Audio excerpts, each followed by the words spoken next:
Sejam muito bem-vindos, muito bem-vindas ao canal no YouTube do portal Fintechs Brasil. Eu me chamo Leia De Luca, sou jornalista e editora-chefe fundadora do portal. Hoje eu estou aqui com o Fabiano Cruz, fundador e CEO da Fintech Zup, e ele vai conversar com a gente sobre o que eles estão esperando lá na Zup para 2022, temos de tendências aí de tecnologia, mercado financeiro. Então, em primeiro lugar, Fabiano, muito obrigada pela sua presença, pela sua participação.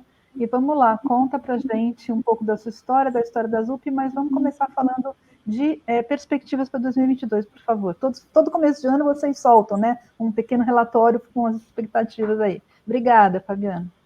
Nada, eu que agradeço o convite. É sempre um exercício de futurologia, né? Você vai tentar aí prever o futuro, então, eventualmente, o que a gente tenta trazer é um pouco do que a gente está enxergando, principalmente para esse mercado que a gente está inserido, né? Que esse mercado de fintechs, enfim. Então, o relatório de tendências já virou um marco aqui, né? Sempre no início de ano. No ano passado, a gente falou basicamente de 5 tópicos, né? Que eram o Open Banking ali, Open Finance, então, deu um pouco do panorama do que ia acontecer durante o ano. A gente falou bastante de Embedded Finance no ano passado, a gente falou bastante de digitalização do dinheiro, registro de recebíveis também, que foi um marco importante em 2020, e também tudo que diz respeito à inclusão financeira, à inclusão digital que as fintechs podem trazer para esse mercado, né? E esse ano a gente vem com algumas novidades, né? E fala bastante sobre cashless economy, né? Todo o que diz respeito ao futuro do dinheiro, né? O dinheiro cada vez mais digital. Você vê essa revolução do Pix e toda a parte de transações instantâneas no Brasil, né? Que foi uma explosão incrível no ano passado que a gente viu. Depois posso te dar alguns números aqui na ZUP, a gente trabalhou bastante e bem forte nisso. Então, Cashless Economy é o primeiro capítulo do relatório de tendências 2022 que a gente soltou. A gente fala também sobre uma nova jornada, né, de consumo e os impactos que isso tem em pagamentos. Então, a gente está vendo cada vez mais novidades na forma de se comprar e de se receber esse dinheiro, né, na própria gestão financeira desses recursos. Então, a gente fala também muito desse ambiente, né, dessa novidade do on e do off, né, se juntando. Então, essa omnicanalidade, esse mundo cada vez mais digital, né, e como é que o físico joga nisso. Então, é um pouco dessas novidades com relação à jornada de consumo, a gente está trazendo nesse capítulo. A gente tem aqui, né, todo um conceito de Unified Commerce dentro da companhia, que a gente vem trabalhando forte já tem algum tempo. Então, essa novidade no capítulo 2, a gente acha bastante importante e a gente percebe que nesse ano teremos aí muita coisa em cima disso. E a gente também traz, nos últimos 2 capítulos desse relatório de tendência 2022, muito do conceito dessa economia de dados, né? Então, como é que a gente trabalha os dados nesse mundo de serviços financeiros invisíveis, né? O papel do consumidor também com relação a esses dados, né? Então, também uma relação direta do que a gente está vendo em Open Finance, né? Em Open Banking. Então, esse é o capítulo 3, um capítulo bem interessante, bem importante. A gente tem algumas apostas aí, a gente fala um pouco de games, a gente fala um pouco de seguro, de saúde, entre outras coisas.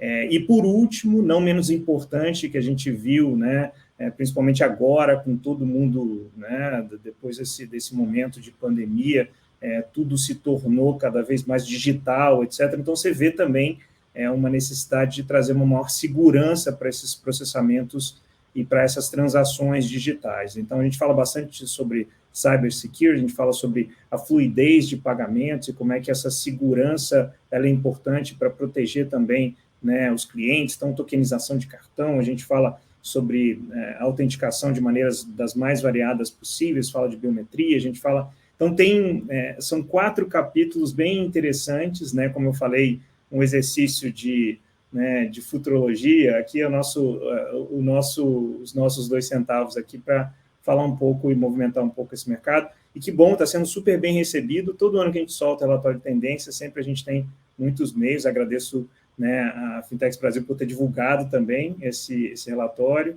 e eu acho que é isso. Que legal. Em relação à questão dos dados, né, tá as pessoas estão começando a conversar sobre não apenas compartilhar, mas vender dados, né? Essa é uma outra tendência aí que eu estou vendo que está começando a surgir, né? De você parar de tentar proteger todos os seus dados. Não tem jeito, mas então vamos ganhar com isso, vamos vender. Então, eu estou vendo algumas empresas já entrando por esse caminho. O que você acha disso, Fabiano? Eu acho que é um caminho sem volta, né? Então, à medida que você traz benefícios para o cliente final, né? E, obviamente, esses benefícios tem que prezar, obviamente, pelas questões de privacidade, entre outras coisas. Uma vez que você tira isso da frente, né? E anonimiza, ou de alguma forma, com grandes volumes de dados, você consegue extrair boas informações também, porque é a história do petróleo, mas o petróleo você precisa sempre encontrar mecanismos para entregar esse petróleo lá no posto de combustível. Né? Então, o petróleo cru não é tão valioso assim. Então, como você processa esses dados, ele é muito importante. Né? Então, a gente percebe um movimento onde o cliente está cada vez mais consciente da importância dos dados e ele ser o protagonista com relação a deixar ou não alguém ou alguma entidade ter acesso a esses dados.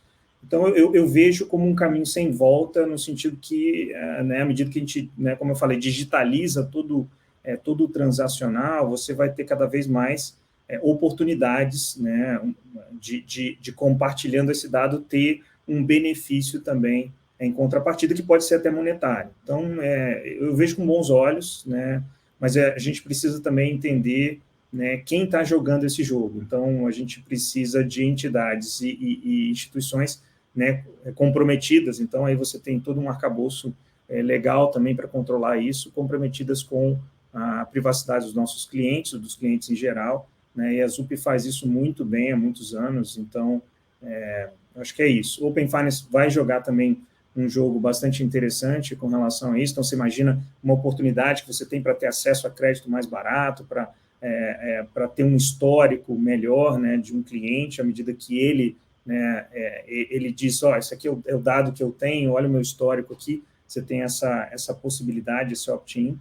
Então, eu vejo com bons olhos e um caminho sem volta. E não sou muito retrógrado com relação olha como era bom quando ninguém olhava os nossos dados. Não, eu acho que cada vez mais você vai ter mais benefícios de ter esses dados digitalizados nas mãos certas, claro. Legal. No comecinho da nossa conversa, você falou que teria uns dados para me mostrar sobre cashless economy. Você tem alguma coisa para mostrar o crescimento disso?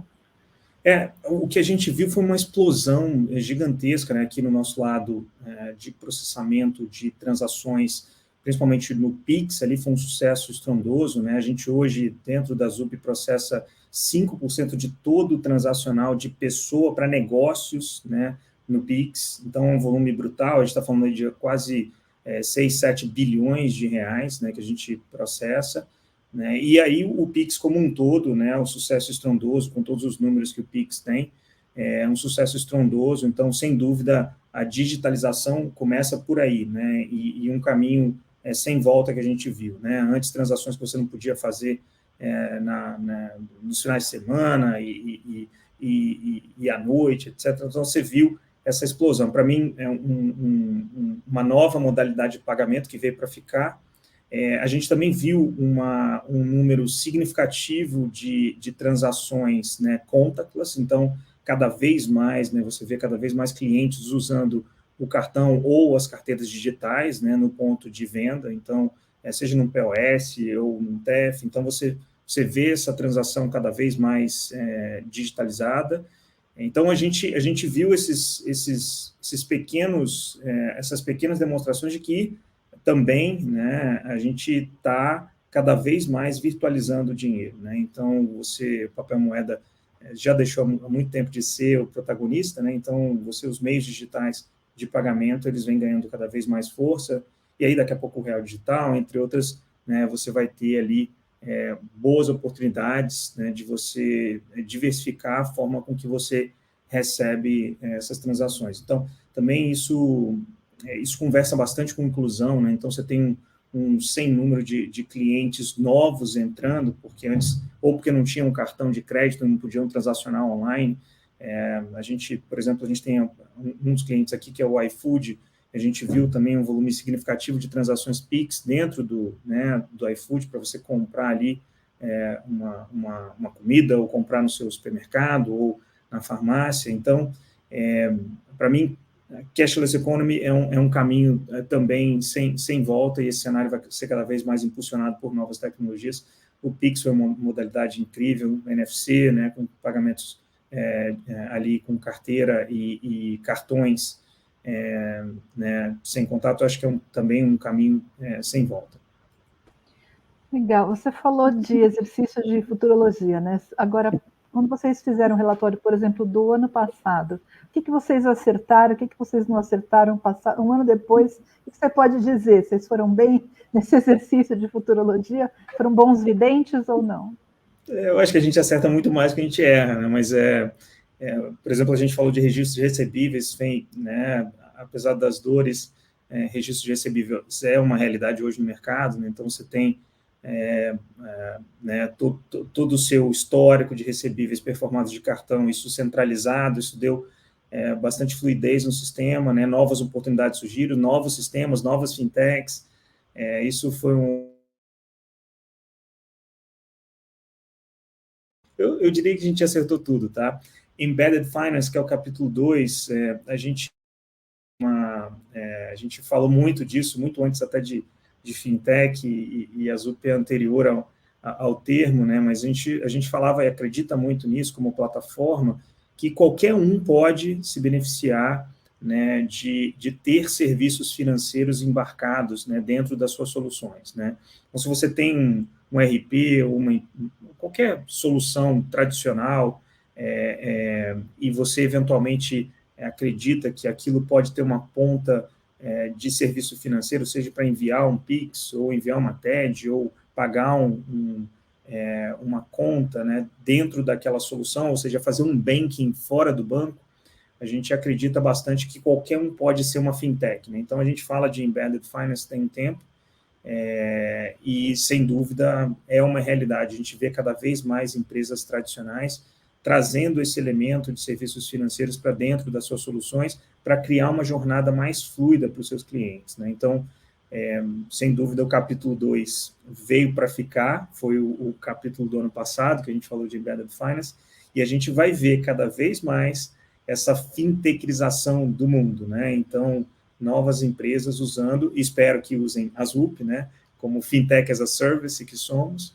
né, tanto em pagamentos, quanto em Banking as a Service, quanto em Crédito as a Service que a gente tem, né? Então, usando a nossa plataforma, ou outras plataformas quaisquer, para criar uma experiência de serviço financeiro ou de banking fora do tradicional de banco. São, né, os bancos contextuais, como a gente chama, né?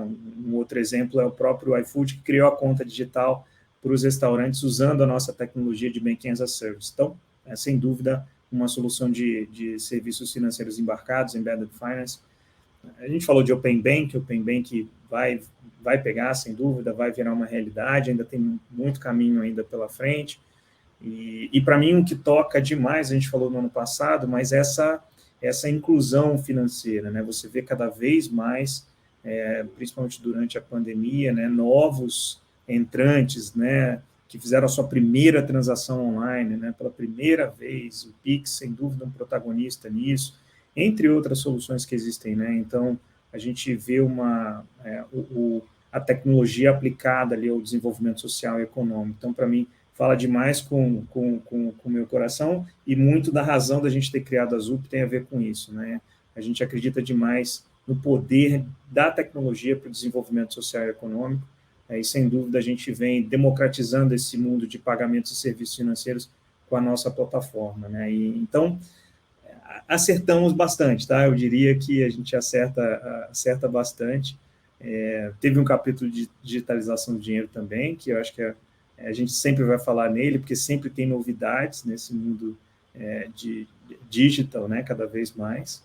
Então, foi um bom conteúdo também no ano passado. Legal. Você falou agora há pouco também que que a ZUP existe antes de surgir o termo finanças embarcadas. Enfim, vocês contam um pouco da história da ZUP. Vocês nasceram quando? Em 2016, foi isso? Olha, a gente começou a nossa jornada bem antes disso. Talvez a gente ficou um pouco mais conhecido em 2016, mas a nossa jornada começa ali em 2013. A gente ganhou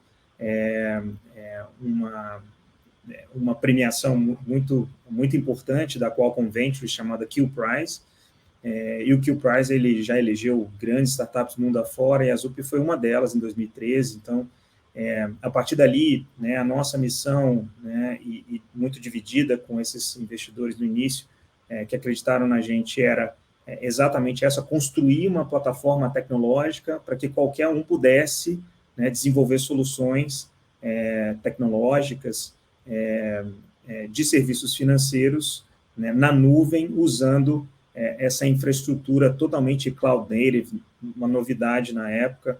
Era um pouco da revolução que a gente viu, né, em computação em nuvem aplicada a serviços financeiros. Então, nossa, eu quero criar uma solução de pagamentos embarcada em alguma solução. Tá? Você pode usar a ZUP como plataforma de Payment as a Service, né, usar nossas APIs, os nossos kits de desenvolvimento, né, e criar essa solução.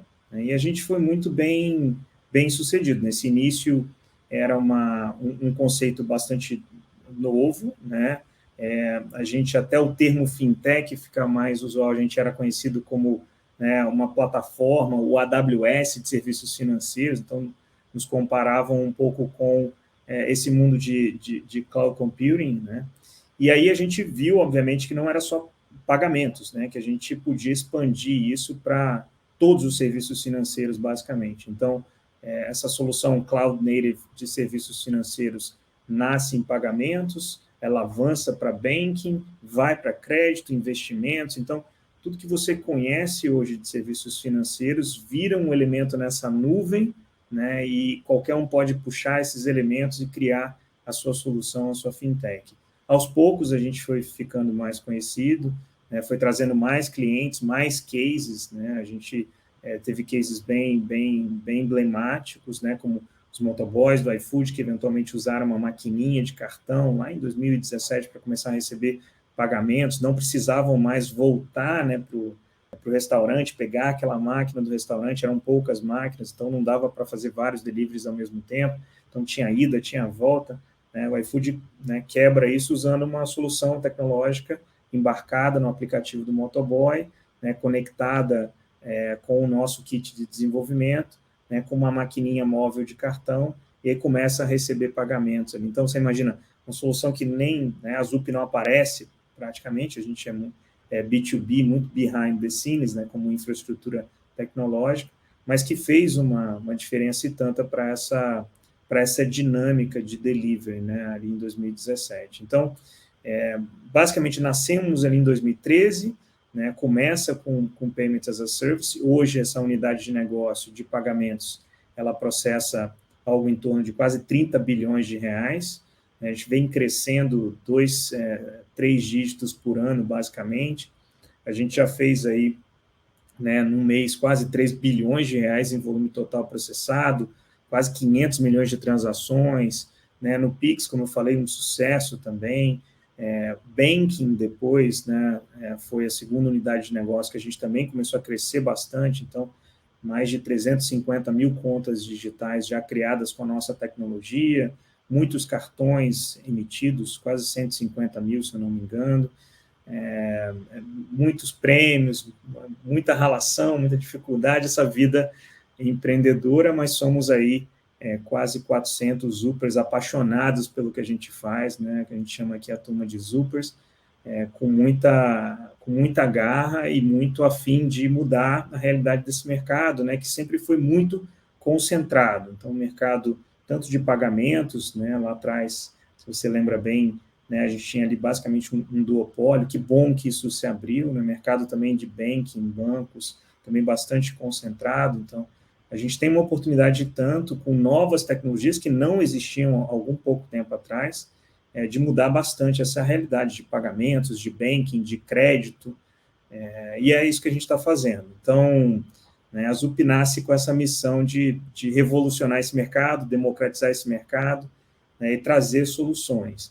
Em 2016, né, quando a gente começa a avançar um pouquinho mais, aí começa a surgir os termos, né, de super fintech, porque a gente criava soluções para outras fintechs, até culminar com Fintech as a Service, né, a plataforma para que outras soluções sejam criadas, e a gente vira esse ecossistema, digamos assim, de né, essa plataforma que muitos agora são especializados nas nossas APIs, é um orgulho e tanto. A gente já contabilizou mais de 13 mil empregos indiretos que a gente gera, de gente que sabe programar, de gente que criou empresas, que sabe estar, né, contratando vendedores e programadores. Então, virou realmente um ecossistema e dá um orgulho danado de todos aqui dentro.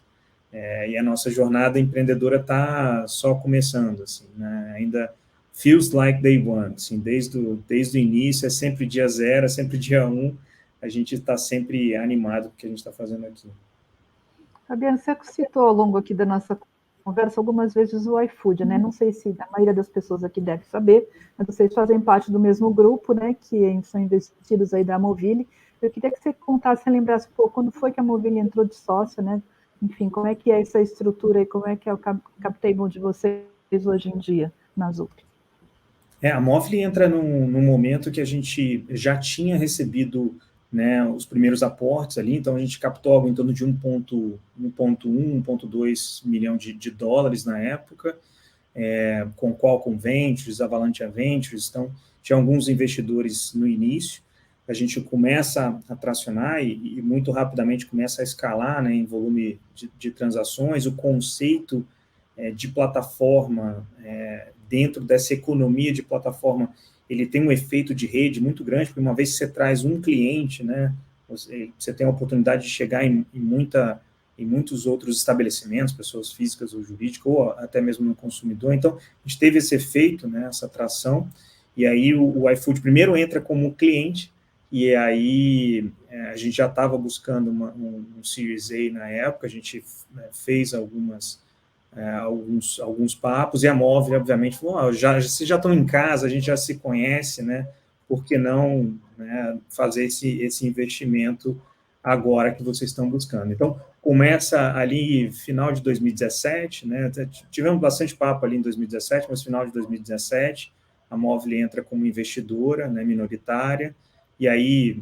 vem, sem dúvida, com a gente desde então, crescendo absurdamente todos esses anos, como eu te falei, e aí já foram algumas rodadas dentro de casa, né? Então, dado público, a gente já fez mais de 300 milhões em rodadas de captação dentro de casa, e é isso, assim, né? A Movile, sem dúvida, é uma parceira e tanta, não só no que diz respeito à capital, mas também nessa escalada, né? Poucas empresas, eu acho que entendem a dificuldade de se escalar 3 dígitos a todo momento, né? Então, você tem que escalar tudo, né? E dói muito, né? Então, alguém que tem dentro do grupo um unicórnio como o iFood ajuda muito a te dar esse contexto histórico e também trazer gente boa. Então, a gente tem muita troca dentro do grupo, não só com o iFood, mas Simpla também, que cresce bastante. A gente tem outras empresas no grupo.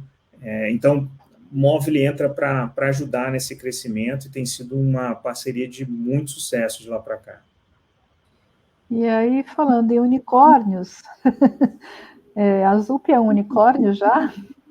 Então, eu não gosto muito desses rótulos. Eu acho que nenhum empreendedor, né, talvez, bem, pela minha experiência, se você perguntar, vai achar que isso é o objetivo final, ou que criou alguma coisa, né, para isso. Então, a gente prefere o termo camelo, que aí você, né, toma um pouquinho de água e atravessa o deserto, né? Então, a gente não fala em valuation, o valor de empresa né, publicamente.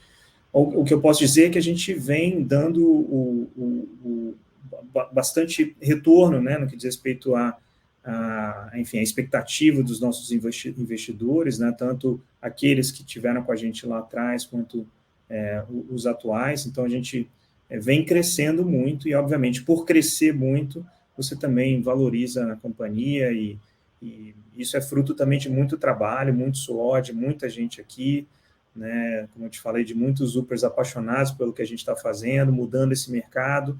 E aí isso é uma consequência, né? E eu acho que não ninguém aqui fica olhando esse número e achando, vamos para lá, vamos para cá. Então, acho que é isso. Tentei dar uma resposta aqui. Tentei fugir da sua pergunta, tá? Não tem problema, faz parte fugir de pergunta de repórter, né? Você está acostumado já, né, Fabiana? Olha, muito obrigada pela sua participação, espero que venham outras vezes aqui no canal, contar mais novidades para a gente, e aí um bom ano para vocês, mais sucesso, boa sorte em tudo, e muito obrigada novamente, e parabéns por tudo que vocês têm feito até agora, viu? Muito obrigado. Conta comigo, né? Quando quiser, a gente bate um papo. Obrigado pelo convite mais uma vez. Espero que, né, a sua audiência goste, né? Também, quem quiser visitar, né, zup.com.br, conhecer um pouquinho mais do que é a Zup, o nosso LinkedIn também está ali, né, Zup Brasil. Então, entrem ali no nosso LinkedIn para compartilhar coisas ou entrar em contato com a gente, e a gente está à disposição. O meu também, o meu LinkedIn, Fabiano Cruz, quem quiser trocar alguma ideia ou perguntar alguma coisa. Então, mais uma vez, obrigado pelo convite e estou à disposição. Legal, obrigada, então. Até uma próxima vez, Fabiana. Um abraço.